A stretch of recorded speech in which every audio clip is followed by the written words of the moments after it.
Swayam Prabha. Digital India. Educated India.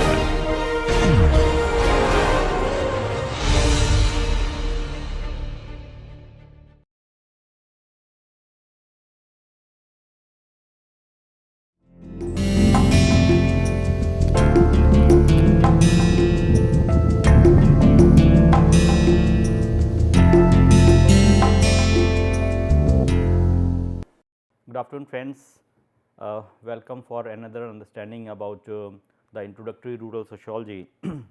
And with regard to that, we were trying to study the issues of continuity and changes, which are basically associated with the rural India.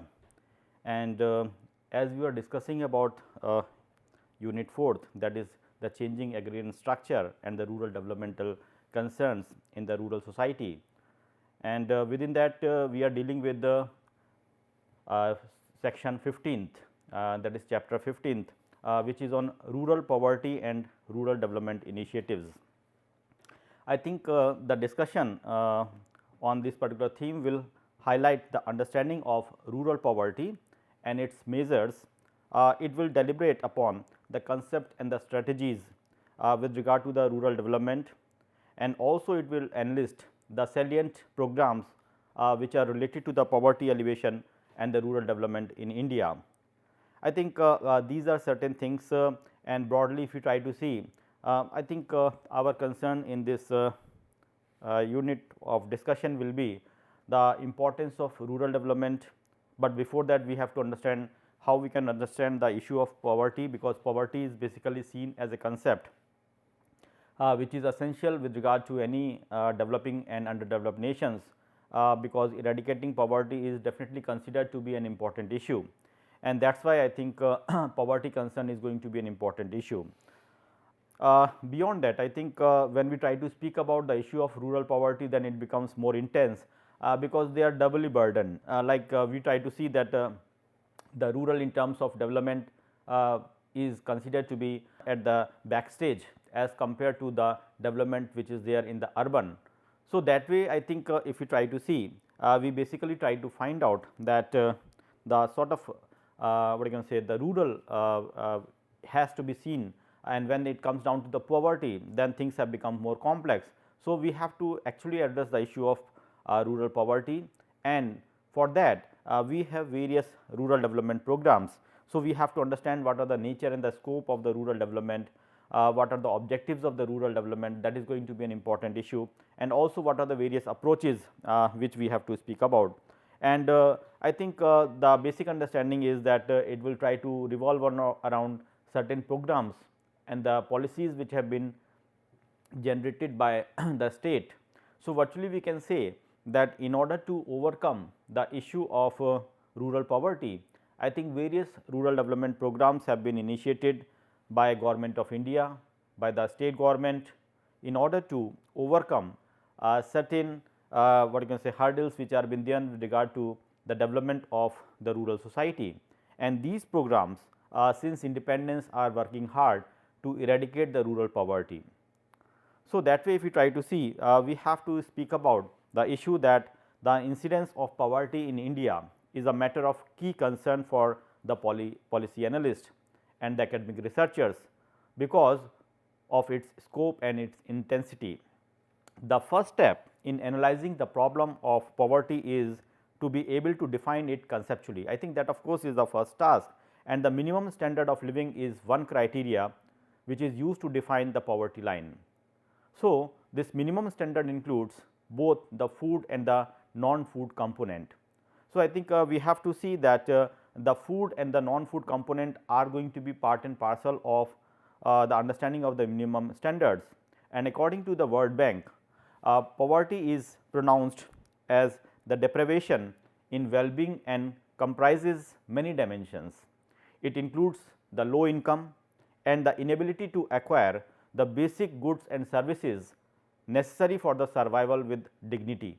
I think if you try to see the broader understanding, it speaks about the issue of dignity, the issue of survival. It also speaks about the well-being of an individual, and also it tries to speak about the economic concern. So, that way I think this definition of World Bank gives a holistic understanding about what we mean by poverty. However, the issue of poverty line is basically seen as a conventional approach to measuring the poverty, and it is to specify a minimum expenditure or income which is required to purchase a basket of goods and services necessary to satisfy the basic needs of the minimum expenditure with regard to the human needs. And that way we try to see that people, if we are able to do that, basically we try to see them in terms of the issue of poverty line. So, poverty basically refers to a situation when the people are deprived of the basic necessity of life. It is often characterized as the inadequacy of the food, the shelter and the clothes, which are the minimum requirements. In other words, poverty refers to the state of what you can say condition where there is a lack of essential needs for the subsistence. It can be further subdivided into two categories. One of course is the absolute poverty and another is the relative poverty. Absolute poverty basically it includes the lack of biological necessities such as the food, water, clothing, housing, sanitation, whereas the relative poverty, that is the extreme poverty, it refers to the issue of poverty line and is a definition of the amount of income a person needs to satisfy the basic needs.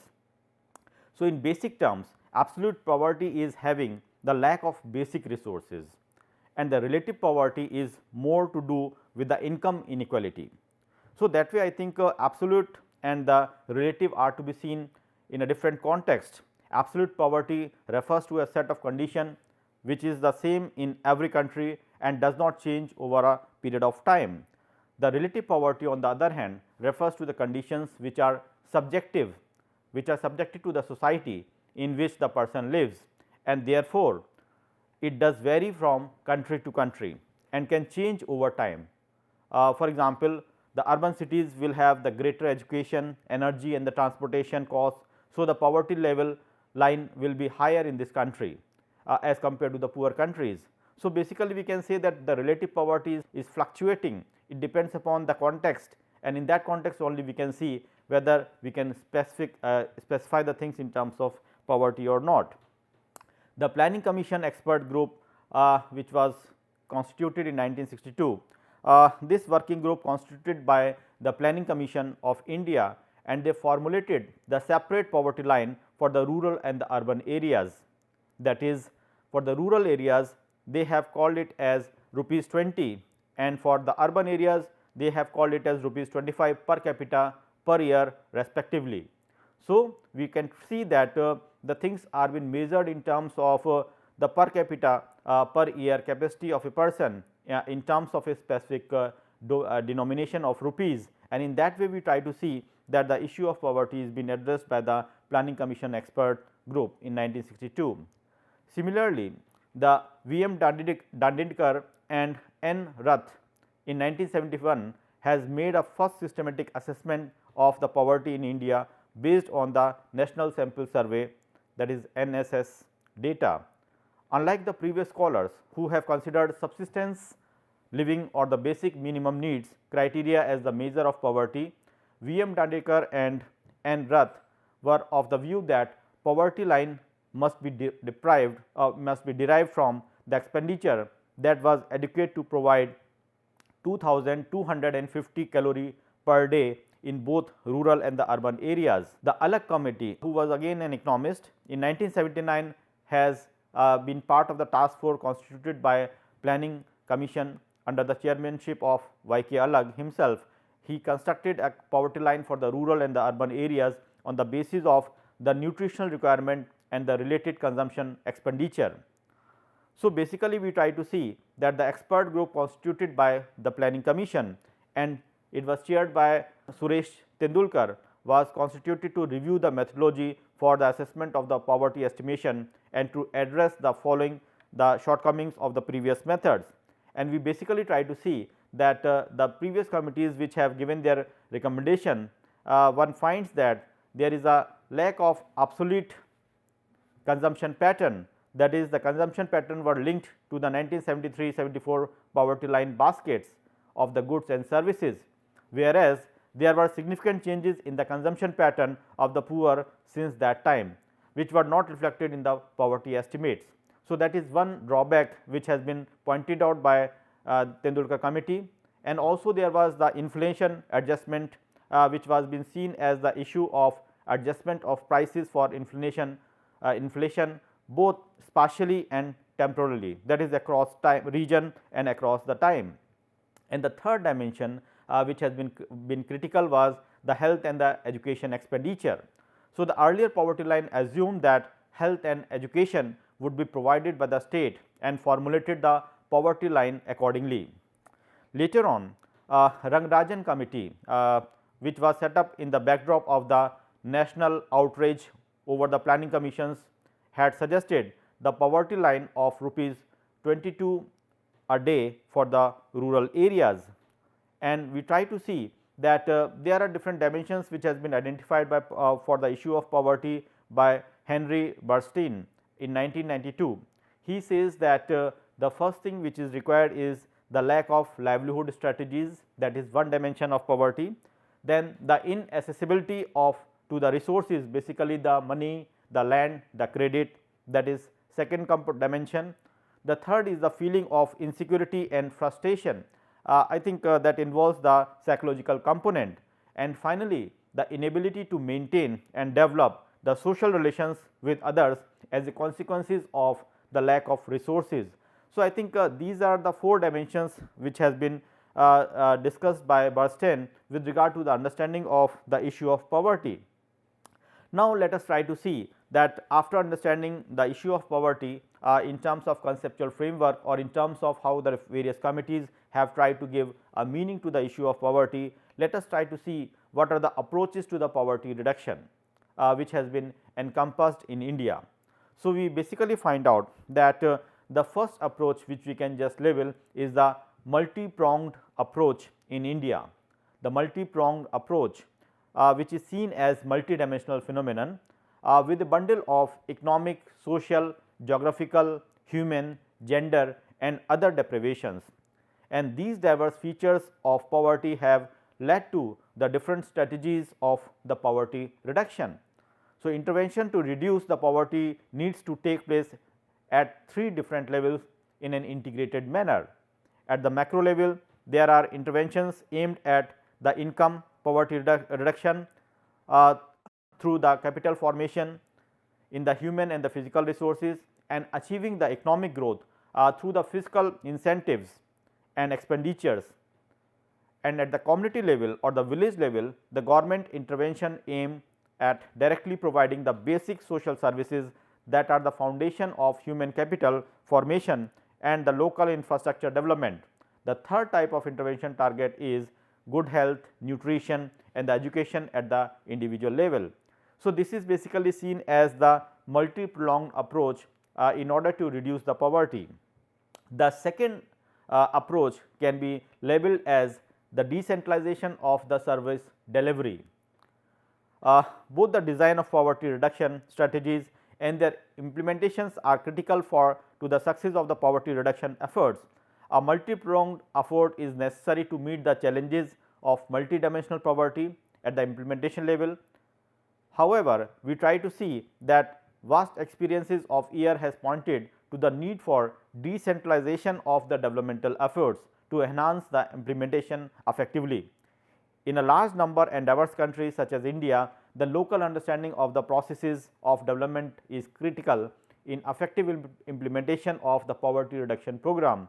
It is critical that democratic institution of local governance be strengthened and empowered to enable them to play an effective role in the delivery of services needed for the poverty reduction. The third approach which we can see with regard to the poverty alleviation is the active involvement of the community based organization, that is the CBOs and the beneficiaries. So, this is the program or this is the strategy which is seen as an active involvement of the beneficiary group. This ensures their empowerment and access to the benefits of program. The self-help group have revolutionized the manner in which the formal credit can be made available to the poor and the individuals who cannot access the credit from the formal institutions such as banks, and by making the process of saving and borrowing more transparent than ever before. So, the self-help groups point to the possibility of mobilizing the social capital to harness the collective strength of the poor, and for the development in the process providing an important safety net for them. Another issue which we can just highlight with regard to the strategy for poverty elevation can be the issue of public private partnership. The public private partnership which is basically seen as involving the benefits along with the local community. It is evident that the public delivery of the services suffers from the severe limitations both in terms of financial resources and efficiency. It is important to recognize the benefits of public private partnership, that is the PPP. The fiscal capacity of the government at the central and the subnational level to enable more intensive efforts in the poverty reduction program has improved significantly in the recent years. The liberalization of economic policies has expanded the role of private sector in the delivery of variety of services, including those in the physical infrastructure, health, education and finance. So, in this process the PPP has demonstrated the efficacy and efficiency in terms of the benefits which are being shared between the public and the private sectors. So, basically these are different strategies which we can think about are can be seen as an important component with regard to the elevation of poverty. Now, let us try to see specifically with regard to what we mean by the rural poverty. So, we have discussed about the issue of poverty in general, how it has been conceptually taken up. We have also discussed about the various strategies which are meant for the poverty elevation, and now we try to specifically think about or understand what we mean by the rural poverty. So, in order to ascertain the determinant of the rural poverty, it is imperative to explain how poverty is measured. In estimating the poverty level, defining a poverty line is the first step. A poverty line demarcates the poor from the non-poor, and that of course is the line of grading which makes the distinction between the two categories. It is identified as the minimum required consumption level of food, clothing, shelter, transport and healthcare which are to be provided to the group and which the others are deprived. So, the three distinct measures of poverty has been used by the study, most of the studies following the popular Foster Greek Thorbecke approach which is based on the poverty measures for a given population. First, the head count index defined as the percentage of the population who live in the household with a per capita consumption below the poverty line. That is the first aspect. The second is the poverty gap index defined by the mean distance between the poverty line expressed as a proportion of that line. This measure reflect not only the incidence of poverty, but also its depth and magnitude. The third is the squared poverty gap index, which is defined as the mean of the squared proportionate poverty gaps. So, unlike the other two measures, it reflects the severity of poverty and it is sensitive to inequality amongst the poor. So, that way I think these are the three ways in which we can understand the issue of rural poverty, and I think it has certain amount of statistics which is involved, and it involves certain amount of technical understanding, but we have to know that how it is been measured. So, we have to just see what are the different ways in which it is measured. I think we are not going to discuss the complexity which are involved, how it is to be measured. So, that is not our concern. Our concern is knowing about the various ways in which the things can be measured. So, in India basically we try to see a task force constituted by Planning Commission in 1977 has defined the poverty line for the country as per the per capita consumption expenditure, and we try to see, which we have shared earlier also, that the average per capita daily calorie requirement of 2400 kilocalorie in the rural areas and 2100 kilocalorie in the urban areas along with the minimum level of non-food expenditure was seen as a criteria for identification of the poverty line. So, we try to see that the 28th round of the NSS data, the task force has estimated that on an average the consumer expenditure of rupees 49.09 per capita per month has been seen as a standard, and in 1973-74 to meet the calorie requirement of 2400 kilocalorie per capita per day in the rural area was considered to be the landmark. So, this monetary equivalent was set up as the rural poverty line, and those with the per capita expenditure below this level were defined as the poor. So, the rural poverty line defined at the national level was used in all the Indian states, and on the basis of that we try to measure the rural poverty. So, poverty, if you try to see, is multidimensional phenomenon and thus needs to be tackled by providing the opportunities, creating the entitlement and building the capacity, which has been talked about by the famous economist that is Professor Amartya Sen on the issue of, in his work on poverty and famine, an essay on entitlement and deprivation. So, undoubtedly the process of economic growth contributes to this end by creating a productive employment opportunity. However, it is argued that the growth process often bypasses many livings in the rural India, and for those who are left on the margin of the growth process, the poverty alleviation requires the direct state intervention. An analytical framework for understanding the rural poverty in India can be thought of in terms of the indirect and the direct approach, which can be meant for the treatment of the poverty in the rural India. Like if you try to speak about the first issue, that is the indirect growth approach. The indirect approach to the poverty alleviation can be best understood in terms of the dualistic development model.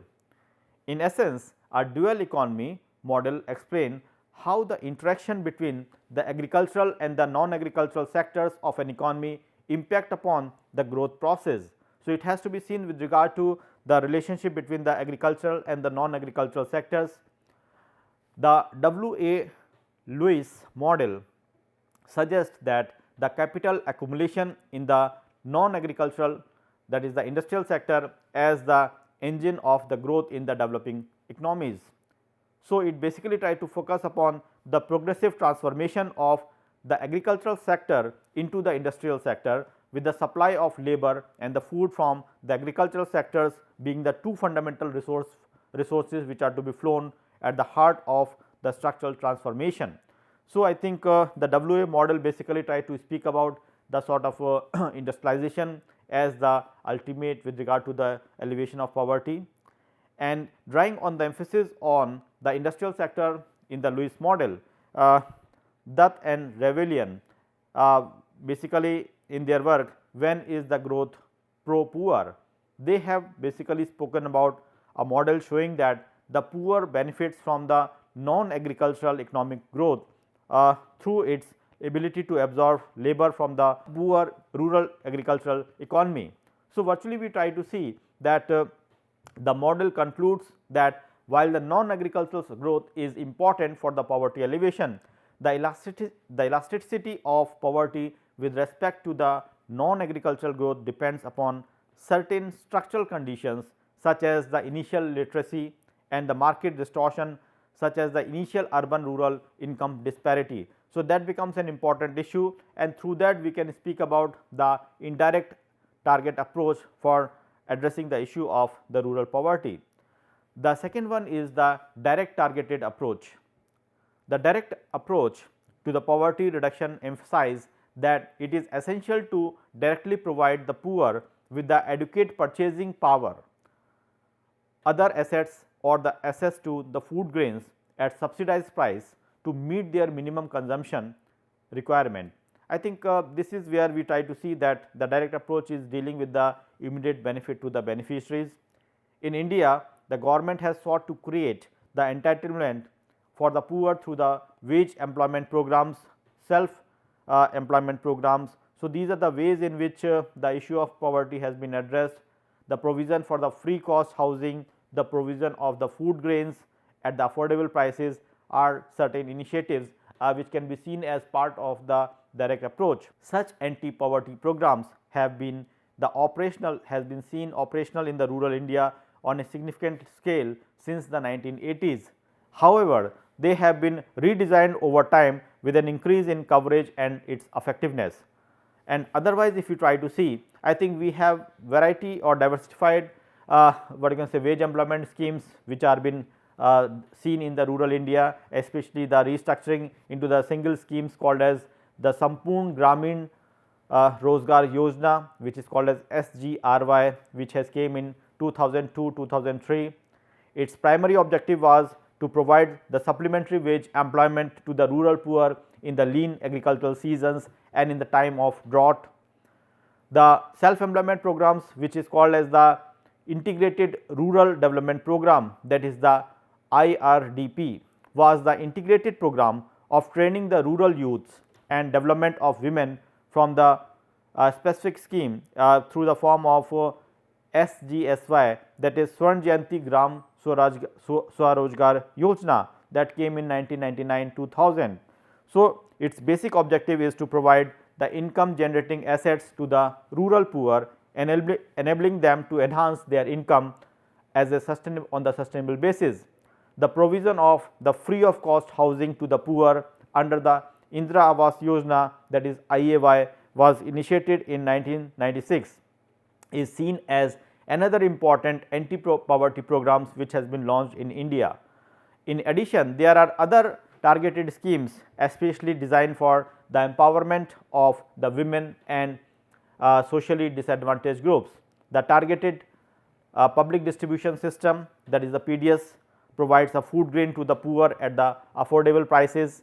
Under this system, the household below the poverty lines are issued the ration card to ensure their entitlement in terms of the requirement of the basic needs. So, I think we try to see that these are certain initiatives which have been seen with regard to the rural India. Now, let us try to see some other socio-political determinants which can be seen as an important issue, like there is an increasing acceptance of the view that the socio-political institutions influence the poverty elevation. Moreover, these institutions could reinforce the transmission of the economic growth to the poverty reduction. Especially, we can talk about the issue of gender equality. It is argued that the reduction of gender disparity in access to the resources and opportunities to an increase lead to the increase in the rate of economic growth, which in turn is leading to the poverty reduction. This is because the greater gender equality enables the women to take up the income earning opportunities and participate in the growth process.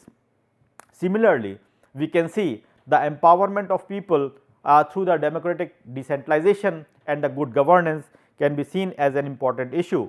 The economic growth, when accompanied by the good governance, leads to the socially inclusive development, which is poverty reducing.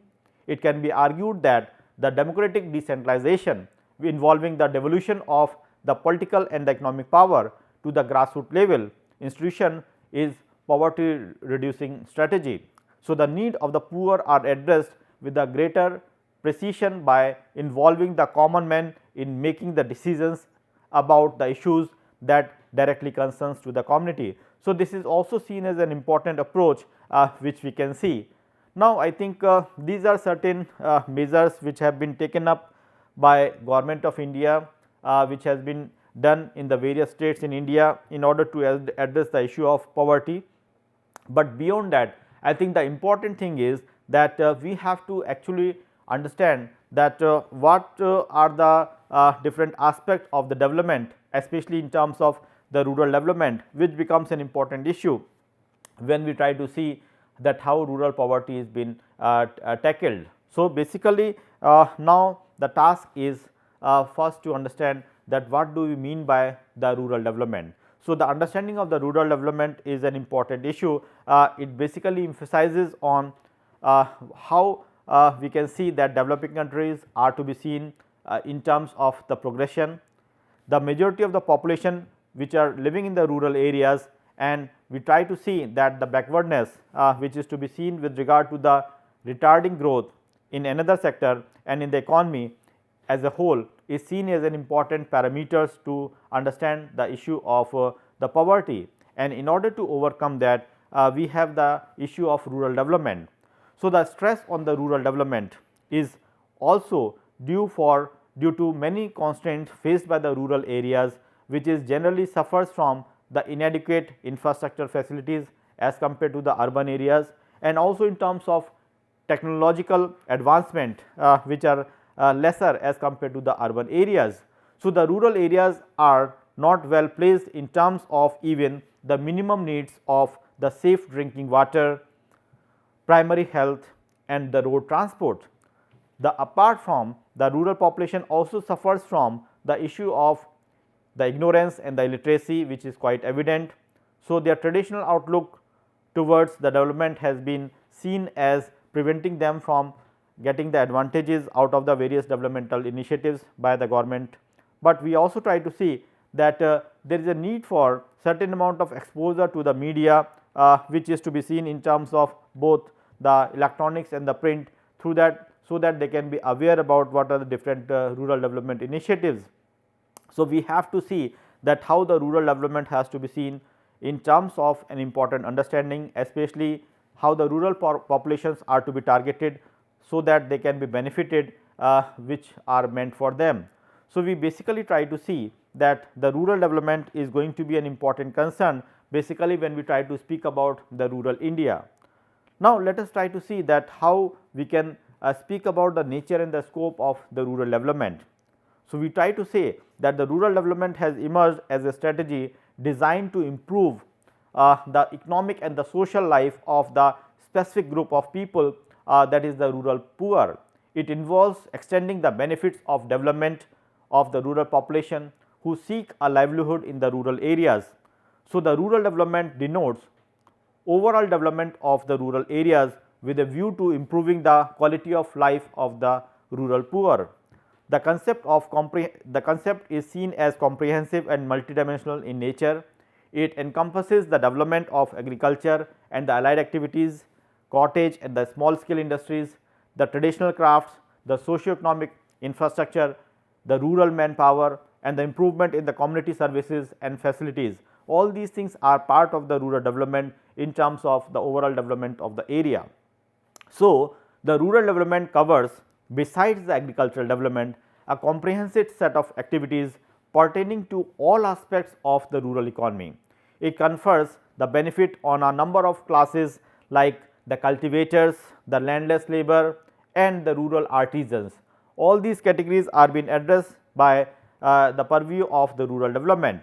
We also try to see that agriculture in its broader sense itself is very vast. It covers the activities like horticulture, irrigation, land development, soil and water conservation, animal husbandry, drying up poultry, pig farming, fisheries, handloom and the other village industries. All these things are part and parcel of the agriculture, and apart from that we have also the issue of social forestry and setting up the agro based industries, which are also seen as part of the forest based industries at a wider level. So, virtually we try to see that agriculture itself is very vast, and we have to see that how the rural development can address the different aspect of the agriculture. So, the rural development which is seen more than the agriculture development ought to take into account the existing local and the area wise resources and the complementary links among them, because when we try to speak about the rural development, it has to go beyond the agriculture practices, and they also try to include the non agricultural segments. There are various classes in the rural India, and sometimes the relations among them may be seen as conflicting also, especially when we try to speak about the rural India. We try to find out the issue of the caste, which is very prominent. There are caste conflicts which are there between the upper caste and the lower caste. So, these issues make the things more complex. So, we basically try to see that the rural development requires a wide infrastructure. The provision of this is not very easy task, because it has to be understood by the government from the grassroots level. So, we try to see that the private investment in the area also is seen as very meager, and the private partnership is also very lesser in terms of development. So, we have to see that government has to take up the initiative seriously in order to work for the progression of the rural society. The potential of self-reliance in the rural areas need to be exploited in a planned manner. I think that of course is the thumb rule which we have to follow. A single approach to the rural development would be not be effective if we try to see from one dimension. So, in fact, the rural development is the product of interaction between the various physical, technological, economic, socio-cultural, institutional and the environmental factors. Indeed, the rural sector should experience the required changes so that it can join the mainstream of the national development and can contribute its share for the economic development of the nation in general. Now, let us try to see what are the various objectives of the rural development, because we have understood that what we mean by rural development in terms of the transformation of the way of life. We have also tried to see the nature and the scope of the rural development, and now let us try to see that what we mean by the objectives of the rural development. So, basically we try to see that in India we have the various objectives of the rural development. First important thing which we can just see is changing the attitude of the rural people towards the development in terms of transformation of the village community. So, changing the attitude is considered to be one important issue that we have to take into cognizance with regard to the rural development. Secondly, the promotion of democratic leadership at the grassroots level by setting up the local self government, that is going to be an important issue, and especially I think the 73rd amendment as well as the Panchayati Raj institution itself is working for creating the democratic leadership at the grassroots level. The third issue which we have to see tackle up seriously is the provision of the basic needs, that is such as the drinking water, health care, better sanitation, housing and the employment, which are part and parcel of everybody's life, and we have to address these basic needs. The fourth issue is the development of both the farming and the non-farming activities, so as to generate the gainful employment without adversely affecting the environment. So, I think that is another important objective of the rural development. Beside this, the improvement of the infrastructure facilities in the villages, particularly the transport and the communication facilities, are also going to be an important issue which are to be seen with regard to the rural development. And finally, one can say ensuring a tension free life for the rural population by promoting the communal harmony and the level of literacy, education and the cultural activities in the rural area has to be seen as the holistic viewpoint with regard to the rural development. So, we try to see that these are the various aspects, the objectives which the rural development has to take into consideration, and with that we can also specifically think about that the major objectives of the rural development then should include the full employment of the labor and the physical resources in order to achieve those objectives. It also has to have the setting up of the agro-industrial complexes, which is again going to be an important issue. Then also laying down the minimum standard of productivity, of efficiency for those owning or using the precious resources, that has to be seen as an important issue, and also the minimum standard of performance by the public agencies. And beyond that, I think creating the scientific temper, which implies a change in the minds and the traditional habits of thoughts and action, is going to be the ultimate which is to be seen in terms of the overall development of the population, and that becomes an important issue. Now, let us try to see that how according to the ASCAP, that is the Economic and the Social Commission for Asia and Pacific, has tried to see the criteria for the rural development.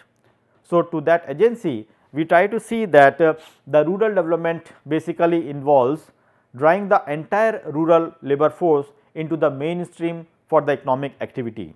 That of course is going to be an important issue, then realizing the creative energies of the rural people, that is also going to be an important issue, and then enhancing the participation of the women and the youth in the rural development processes is going to be an important issue. Improving the quality of life through the integration between the development, that is another important aspect, and finally, the all round development of the rural population by tapping the abundant manpower is going to be the ultimate which the rural development has to address. So, we basically try to see that the rural development involves generating the employment opportunities for the rural people active in terms of the production, so that they are able to meet their needs and ultimately become the major agents of economic progress and social change. And a climate has to be created which enables the rural poor to realize their full potentialities to attain the higher quality of life with the economic security and to sustain themselves by their own. And this is going to be seen as an important issue which has to be addressed by the initiatives of the rural development. Now, let us try to see that we can have the different strategies for the rural development, and basically we try to see that the rural development in India through history or even after independence has seen the 4 broader strategies for the development of the rural areas. The first one is the growth oriented strategy. The growth oriented strategy which is based on the philosophy that the rural people, like any other people, are the rational decision maker, who when given the adequate opportunity can have a proper environment which will try to maximize their income. So, the role of the state in this strategy is to build the infrastructure and to maintain a favorable climate, so that the benefit of increased production will gradually trickle down to the poor. The regulation and coordination of the activities of the private and the public agencies is primarily through the market mechanism. This paradigm formed the basis of predominant agricultural development strategies of 1960s, when the program like Intensive Agricultural Development District Program, that is IADP, the Intensive Cattle Development Program, that is ICDP, and the High Yielding Varieties Program, that is HYVP, has been initiated.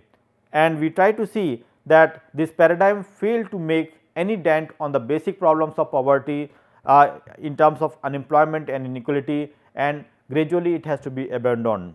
So, that was the first strategy which has been adopted with regard to the rural development. Another of course is the welfare oriented strategy. The welfare oriented strategy is to promote the well-being of the rural population in general and of the rural poor in particular, through the large scale social programs like the minimum need programs, the applied nutrition program, the midday meal program, and many others. The primary means used in this strategy are the free provision or distribution of the goods and the services and the civil amenities in the rural areas. And the critical assumption about this strategy is that people are not competent to identify and resolve their problem, and that the government specialists can identify their needs and meet them with the financial and the administrative resources available to the government. So, we try to see that there is a disjunct which is there with regard to the need of the people and how the government is going to understand those problems. So, that sometimes is leading to certain amount of mismatch, and we try to see that the welfare oriented programs presents a mixed picture in terms of that the rural poor has benefited significantly through some programs, but not in certain other programs. So, there are two major criticism of this strategy. One of course is that it has created dependency on the government because they have to rely on them, and second is that it requires resources that are beyond the means of the government. So, I think these are two broader criticisms which has been raised with regard to this approach. The third is basically seen as the responsive strategy. This is aimed at helping the rural poor people, that is help themselves through their own organization and others support system. So, its concern is with responding to the felt need of the rural people. and we basically try to see that the role of the government is to facilitate the self-help efforts of the villagers by providing the technologies and resources that are not locally available. So, the critical assumption of this strategy is that the poor will identify and resolve their problems if provided with the minimal support, and otherwise left to their own device and the initiatives. So, the community participation and the control in terms of project activities is the primary is seen as an important strategy, especially we have the issue of India's Operation Flood program, which was launched in 1970, which includes as a good example with regard to this strategy Operation Flood, which was aimed at modernizing and developing India's dairy industry through the 3-tier system of the Anand pattern dairy cooperatives, and many voluntary agencies have also been part of this. So, I think somewhere we try to see that this can be seen as another strategy which is basically meant for the development in terms of a specific strategy. And finally, we can speak about the last strategy, that is the integrated or the holistic strategy. The integrated or the holistic strategy, it basically combines all the positive features of the previous strategies which we have discussed, and it is designed to simultaneously achieve the goal of the growth, welfare, equity and the community participation. So, this paradigm takes a comprehensive picture, but the integrated view of the basic problems of poverty, unemployment and inequality, and it seeks to address the physical, economic, technological, social, motivational, organizational and the political basis of these problems. So, we basically try to see that the multiple goals of these strategies are sought to be achieved by building the capacity of the community to involve themselves in the development in partnership with the government. The critical assumption about underlying this approach is that the government can restructure the social power relationships and centralized bureaucracies can learn to share the power with the community groups. So, the successful implementation of this strategy requires a complex decentralization which is basically seen as trying to bring about a change which is having certain amount of permanent mechanism for the vertical and the lateral integration. So, we have to have the horizontal as well as the vertical integration, a combination of the specialist and the generalist skills that are to be intermixed. The institutional leaderships are to be developed. We have to have the social interventions in terms of capability, and also we try to see that there are to have certain system management skills which are to be done at the various level. So, the anti-poverty programs launched in the India in 1970s, particularly the integrated rural development programs, the national rural employment program, and also the training of the rural youth for the self employment are intended to follow this paradigm of development. But definitely we try to see that different strategies which are being adopted by Government of India and by the various state initiatives are seen as having certain success and sometimes certain issues which were not been reflected upon in terms of the final outcome, and it also has a state appeal, because in certain states they were considered to be quite successful, but in other places of the state or in other states sometimes they were not that successful. So, basically we try to see that these are certain initiatives which are being taken up by the so called governmental initiatives with regard to the rural development. Focusedly if we try to speak about, I think we cannot speak about the rural development if we are not in a position to really see the trajectory of the rural development strategies which are being adopted in India. So, in that regard, I think the first program or the first program which we have to mention in detail is the community development program. Now, the community development program was the India's first plan, first year plan that came in 1951, and it was rightly thought that planning would be effective without substantial would not be effective without substantial participation of the people, and thus suggesting the planning we sought to have the people's movement becomes an important issue. And basically we try to see that the National Community Development Program which was launched in 1952, its aim being to bring about the overall development of the rural community with people's participation in the developmental process.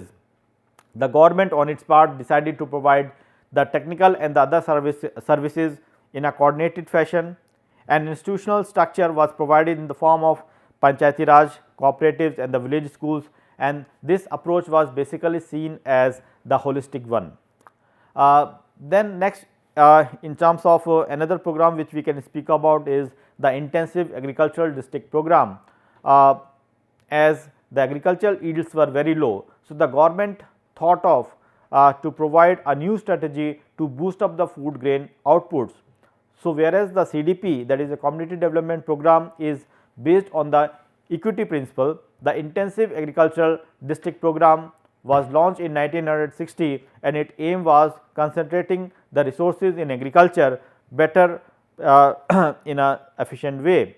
The essence of IADP strategy has been to attain the food grain efficiency, or rather the food grain self sufficiency that was seen as an important issue in the shortest period possible, and it was basically meant for having certain other issues like maximum irrigation facilities and the minimum natural hazards, that is was seen as an important strategy.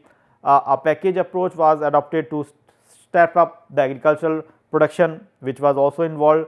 We try to see that 7 districts which were selected initially for the IADP programs were in Tamil Nadu, especially the Thanjavur district. We have West Godavari in Andhra Pradesh, we have Shahadabad in Bihar, we have Raipur in Madhya Pradesh, Aligarh in Uttar Pradesh, Ludhiana in Punjab and Pali in Rajasthan. So, these are the districts which have been identified with regard to the IADP program, and the Government of India declares that these 7 districts are the IADP districts which were adopted in 1960.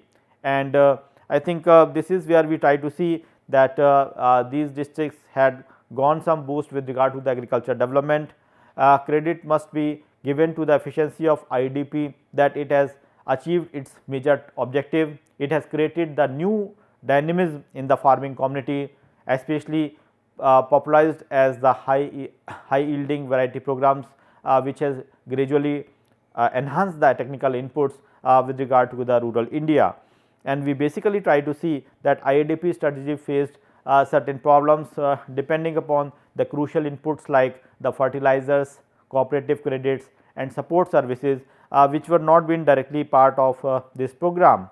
So, that was another important thing. Then we have the growth center strategy, which has been seen as an important strategy to bring about the changes in the rural areas, especially the concept of the growth pole was been introduced, and we have Professor V.K. R.V. Rao, who had suggested the formation of clusters of the villages and implying them with certain development processes. That was another important initiatives which has been taken care. Then also we have the concept of integration, which was seen as an important strategy with regard to the program. We have the issue of integration, which was been seen as trying to bridge the gaps which is there between the different sectors. The sectorial balance has to be achieved through the national and the state priorities, and also the local relevance and the economic efficiencies also. So, basically we try to see that this was another important initiative which has been taken care, and that way if you try to see, I think these are certain issues which we can see as part and parcel of the rural development. The concept of integration was been seen as the integration of the low income segments with the rest of the rural communities by ensuring them the better participation in the production processes and to have the more equitable share in the benefits of development. So, we try to see that these various programs and the strategies which has been seen as part and parcel of the rural India were seen as an important initiatives which they wanted to work for with regard to the development of the rural areas. But importantly, there are certain specific programs which were meant for the specific regions or sometimes we can say for the specific target, like the special programs related to the small farmer development agency. Similarly, we have the marginal farmer and the agricultural laborer schemes. we have the drought prone area development program, we have the tribal area development program for the weaker section and the scheduled tribes which were introduced in 70s, and that way we try to see these programs were basically aimed of tackling the problem of poverty and backwardness of a specific region or a specific community and to support them through the various program. So, we basically try to see that these initiatives which have been launched by the government, and later on the program was also popularly called as the minimum need programs. Later on in 1978-79, the integrated rural development has tried to launch at a wider level, and later on we try to see that many new initiatives are being seen of late. Now, we try to speak about the MGNREGA, which is basically seen as one of the successful program in terms of the flagship of the Government of India. It is basically meant for overall change, especially bringing about the employment in the rural areas, and by providing the rural masses with the job card. That of course is going to be an important issue, whereby they are trying to be helping themselves doing the jobs in their own areas and generating the income. So, I think these are certain initiatives which are being taken up by the Government of India at the various level. We have to actually see that the objective of the program sometimes may not be seen in conflict with another. I think that is going to be an important issue, but more importantly it is to be seen that the new economic policy which is encompassed with the liberalization, privatization and globalization is going to be more effective, and basically we have to see that this is going to be an important challenge which the Government of India has to see. We are going to discuss about this particular issue in a specific sense. I think many things have to be discussed, but keeping in mind that constraint of the deliberation. So, we are trying to just bind up. We have to understand these issues of rural poverty and rural development, which are sensitive with regard to the development of the rural areas. I think for the book specific, I think a wonderful book by A.R. Desai on rural sociology in India can be read, which is seen as covering various rural development programs in terms of evaluation. And also we can have the work by Kartar Singh, which is on the rural development principle, policies and management, that is by Sage Publication. That is also a wonderful book which one has to really see with regard to the understanding of the various rural development strategies. So, friends, I think this is where we have to see, and I think we will continue our deliberation in terms of further enhancement, and that way we try to see that the understanding which has been generated through the various initiatives, either it is the issue of rural poverty. We started with the issue of poverty at the initial phase. We try to understand that how poverty can be seen with regard to the various strategies which are to be adopted. Then we gradually move down to the issue of rural poverty, and we try to identify that how the rural poverty has been seen in terms of its magnitude or in terms of its what you can say addressing the issue. So, virtually we try to see that the rural poverty cannot be taken up seriously without the effective rural development programs, and that way we try to see that the rural development programs has to be seen basically with regard to the understanding of the specific issue. And the rural development, I think as we can say that it can involve many aspects. It can have the aspect of what one can say the holistic development, that of course is going to be there, but beyond that I think what is required or what has to be generated is that the self reliance model, whereby the community by themselves can come forward in order to address the issues that becomes a sensitive issue, especially when we try to speak about the concern that the development which are to be initiated by the government can bring certain amount of dependency among the rural population, but that has not to be taken up very seriously, because if that is the issue, so then the sort of innovativeness which is to be generated by the rural masses may be at the margin. So, what is required is that they have to be motivated, they have to be self reliant, they have to be made active participants, and also they have to be the active decision maker. That is going to be an important issue, because what we sometimes find that the programs are coming from the top and the grassroots realities are different. So, what is required is that we have to understand the essence of the program or the nature of the program from the grassroots. So, let the especially the Panchayati Raj program is basically meant for addressing this particular issue, whereby the sort of planning, the requirement and the other issues are to be seen, which have to come from the base, and from there it has to come forward. So, virtually we have to see that how the program has to be seen, that the rural development has to address the issue of community by involving themselves with regard to their own development. And if that is the source, if that is the motive, then I think we can speak about the success of the program. So, I think friends, this is what we have to see with regard to the broader issue. It speaks about the continuity and the changes, also the dynamics which is involved in the rural society, and that can make the things more effective. So, with that let us stop it here, and we will be having some deliberations on certain other issues in the next lectures. Thank you for the patience listening, and we will be interacting on these issues further. Thank you.